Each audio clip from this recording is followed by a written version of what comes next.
Welcome back to BioDie. It's a quick SPC update. Virgin Galactic had its relative strength rating RS upgraded from 89 to 92 on Monday, according to Investors Business Daily.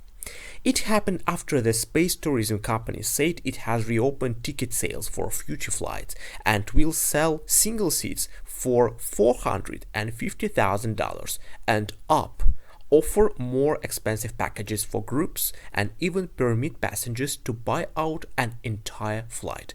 History reveals that the market's biggest winners tend to have an RS rating of at least 80 as they launch their biggest climbs. SPC stock grew more than 5% yesterday, and its call options for Friday are about $38 or $40.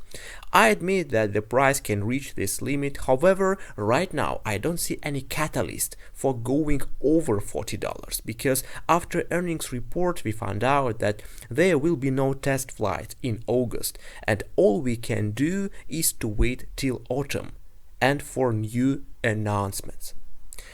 I'm waiting for your SPC predictions in comments. I'm waiting for your subscriptions because it's much better to make money together. And see you guys tomorrow in my next videos. Bye.